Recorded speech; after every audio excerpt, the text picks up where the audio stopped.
to start things off, I want to get really quick into it. There's a lot of ways out there to improve our lives, to reach our full potential. Is there one particular way, or like would you say there's one way, if you had to rank it at the top? What's the number one most crucial thing when it comes to self-improvement? What would you rank as the highest? I think it's self-belief. Okay. Knowing that you can achieve these things that you desire. For me, a lot of people are lacking that, and I lacked that for a long time in my life. And it was once I started to get in that mode that I started to make progress. Self-belief is very true. If you have any limiting beliefs in your head, it's never going to work. Those are natural and they'll always come. It's just learning to push past those and prove to yourself that you are capable of achieving those things. And how do you push past them? You don't listen to the thoughts in your mind and you do the work anyways.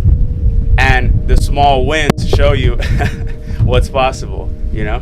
Nice. What about you? What do you say is the number one? It's hard to say because there's so many. Every day there's like a new kind of improvement hack. There's like cold plunges, meditation, affirmations, law of attraction. Every day is like a new way. Similar to what you said, but when you look, what is to believe, right? So self-belief. Believing is this idea of having faith in something that you don't know is real. To me, the most important one is self-realization, where you don't have to believe it, you know it to be. So now this idea of leveling up and pursuing something, it's not because you believe and hope that something's going to happen, but you've realized that if you do this, you will receive this. From input, you'll receive a certain output. So you no longer have to live a life of fear because it's not a life of belief, it's a life of realization and certainty.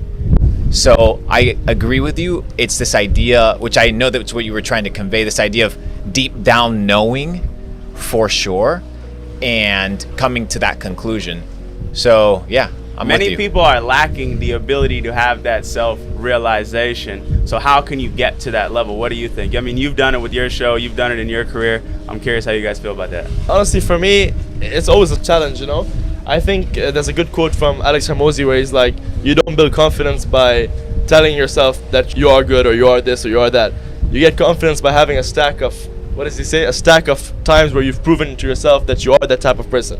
So I guess by the actions that you do daily, you're forming your identity in your mind of who you are as a person. And then it's like a reciprocal feedback loop because the actions you do decides your identity, but your identity decides the actions you do. So if you work on doing the actions in the beginning, once the identity is formed, you no longer have to rely on your willpower anymore. It's no longer a struggle. When the time hits 5 a.m. and your alarm goes off, you no longer have to push yourself out of bed. Your brain knows it's go time because that's who you think you are as a person. What about you? As a man thinketh, so is he. Yeah. If you think it, bro, that's the reality of your life. So if you think you're a failure, if you think you're a loser, if you think you're designed to live in a cubicle, then that will be the reality of your life. But if you realize that you can be whatever you want to be, and nothing's holding you back, and nothing's stopping you except you, then once you get out of your own way, the game begins. Amazing. All right. So I just mentioned previously about affirmations. Have you guys tried that, and what's your thoughts on that? Because we've all seen the clips, sometimes of people like, they say, I am this, I am wealthy, I am wise, you repeat it in the mirror. Have you guys tried this? What are your thoughts on that? Everybody has affirmations. Some are positive, some are negative. Ultimately, I feel like an affirmation is the thing that you're repeating in your head over and over and over again. Whether you know it or not. You are having it subconsciously if you don't know. Yeah. So you should be aware of what these affirmations are and try to be in control of them. But we all have them. True. The thoughts go on in our heads. Is that something you've done, Luke? Affirmation comes from the word affirm, which comes from the word to establish, a firm foundation. So affirmation is the foundation of your identity, and you decide what you want to affirm it to be. So upon this firmament, you're going to build your entire identity. So like you said, it's both affirming. You can affirm anything you want. You are the molder of your own mind. So I agree with you. The affirmations are not just a positive or a mantra. It's how do you speak to who you are as a person? How do you perceive yourself to be? Right. And I think that is where self-realization comes. It's perceiving that you are not your name, You're not your religion. You're not what other people say about you in the comment section. You're not what your parents believe that you are. You're not what your friends tell you that you are. You're not what you've told yourself that you are. You're not your thoughts. You are so much more. But everybody's like, who am I? Well, first name, last name, color. I'm from here. I like these things. Those are things about you, but that is not you. Who are you? And people haven't even asked that. So once you identify who you are, which is limitless, then the game begins. Like I said it again. Yeah, right. That was pretty well put. And the thing is, I'm asking these questions here because you guys, both in your 20s, have made, tens of millions of dollars, super wealthy, and a lot of people watching this strive to reach that kind of wealth at such a young age. So, and like you said right now, millions of people, they never analyze themselves. Mentally they're mechanical products of the factory of I actually wrote this down for this podcast because it's similar to what you're saying. Mentally they are mechanical products of the factory of their environment, preoccupied with breakfast, lunch and dinner, working and sleeping, going here and going there to be entertained. They don't know what or why they are seeking, nor why they never realize complete happiness and lasting satisfaction. By evading the self-analysis that you're talking about, people go on to be robots conditioned by their environment.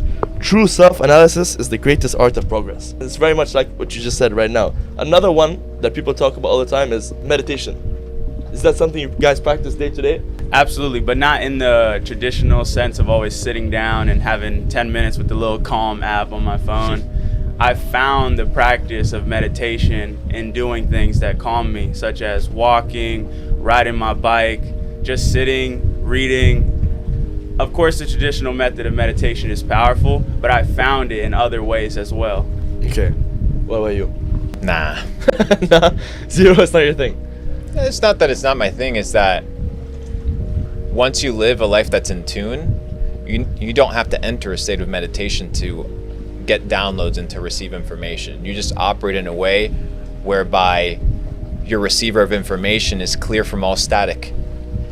You can achieve a life like that. People have to go into the state of meditation because they live in Manhattan with the noise, the sound pollution, the crowds, the chaos, the energy, the 5G, all these different things, these stimulants.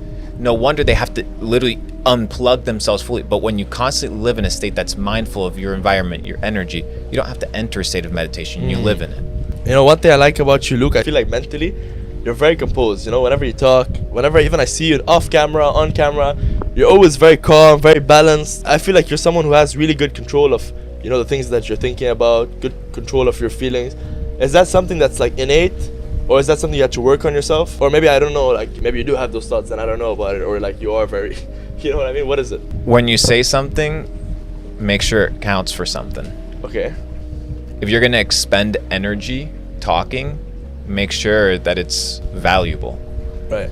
If there's nothing to say, just shut the So I just operate in a way where if I have something to say, I say it, and I measure it by 3 metrics. Is it kind? Is it necessary? And is it true? Yeah.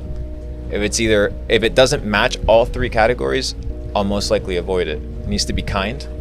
And kind doesn't mean nice, like how people think kind. Is it necessary? Like, is it the right time to say this? Is it the right context? And is it true? And based off of that 3 metrics is kind of how I operate. So I think, is this kind, necessary, and true before I say something? If I think it filters through that, I voice it. So people need to have filtration systems and understand that the emotions that they feel throughout like a download of information or throughout a conversation or a disagreement, that emotion isn't you. Yeah. You are yourself experiencing an emotion. But you can place yourself as a third party viewing the emotion and ask yourself, why am I feeling this way? And is my response to the situation going to be kind? And is how I'm going to approach it necessary? And is what I'm going to say true? Because many times we deceive ourselves into believing that we have the right operation and mindset and that we're on the right side of the problem or the situation or the conversation. And many times we're not. So those are the metrics that I use on a mental basis. Nice. It's good that you have this kind of system in place. And like what you said, I think it's very true about like, you need to realize like when you think I am angry, it's not that you are angry, but you're experiencing anger. Not that you're engulfed by the emotion. So that's a good mindset shift. What about you? What do you think? We tend to label these things that happen to us in life as good or bad when they are just happening. and very learning true. to accept them for what they are and not trying to change the reality of the world will bring you more peace than anything else. Jordan, have I told you the story of the Chinese farmer? Oh, I know the this is story sick. of the Chinese farmer. This Maybe is the great. people don't Say know it, the say it, story. say it. There was a Chinese farmer, Yes. and he had his sorry. position in the village, normal guy, had a family, had his cattle, and he had a horse that he loved. One day, the horse runs away. All the neighbors come, sad, hey, I'm so sorry that your horse was lost. It's such a terrible thing. And he said, I don't know if it's a terrible thing. We'll see tomorrow. Yeah. The next day, the son arrives, riding in the horse. Everybody's like, oh, this is so great. My son was able to find the horse. This was an incredible situation. He's like, I don't know if it's an incredible situation. We'll tell tomorrow. The next day, the son is riding the horse that was found. That was a blessing. And he falls and he breaks his back. Everybody comes, This is I'm so terrible. sorry. I can't believe this is bad luck. I can't believe you got the horse. This shouldn't have happened. I don't know if it's bad luck. We'll find out tomorrow. Nah. The next day, the army rolls in saying, we are recruiting everybody that's able to work under the age of 25 Damn. to come and serve at the army because we're going to war against the Mongolians. My son can't go. He broke his back. Everybody came in. Oh, it's it's a a, great it's a thing. blessing. I don't know. We'll see tomorrow.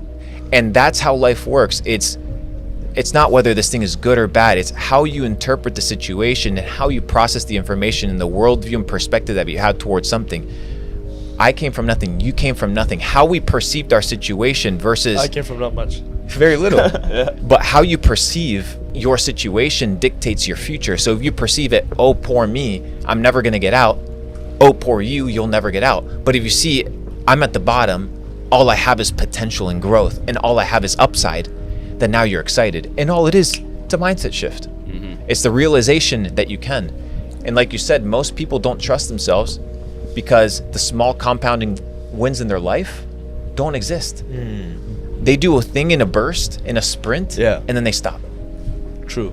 If you can't trust your own word, how are you going to trust your decision making? How are you going to trust yourself as an individual? You yourself are a person. You have a relationship of trust with yourself. Most people don't trust themselves. Why? Because they don't keep their word. To themselves. Exactly. So you need to have Very true. compounding wins. Everything beautiful in life, everything comes from compound. Everything, relationships, business, finance, health, everything is compounding. You don't want the burst and then to disappear into oblivion because you burnt out or things went south. Consistency. You want to grow.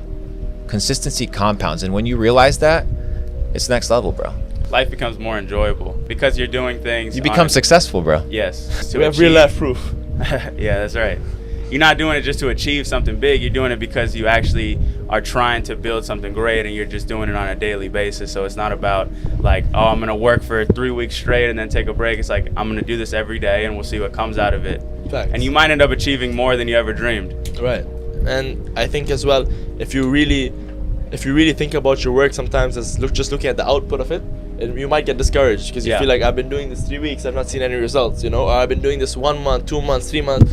But I think Years it's even. years even sometimes. And I think it's important to realize that the work you do, although it may not be increasing the output, it's increasing your ability to do that work. So you're increasing that good trait that you have in yourself, that you're able to follow your routine, do that work. You're still improving. You your know what skills. I've come to realize? Most people don't know the seeds that they plant. Let me explain. If I give you an apple seed Yes. and I tell you to plant it, what do you know will come from it? An apple tree. You know it because Yeah. I gave you an apple seed. So the question is, what if you could control and understand the seeds that you plant, therefore know the outcome? Okay. The Bible says it. You shall know them by what? Their fruits. So what is the evidence, right, as to how you operate in the things that you want? You are able to calculate the outcome of your life based off of understanding the seeds that you're inputting.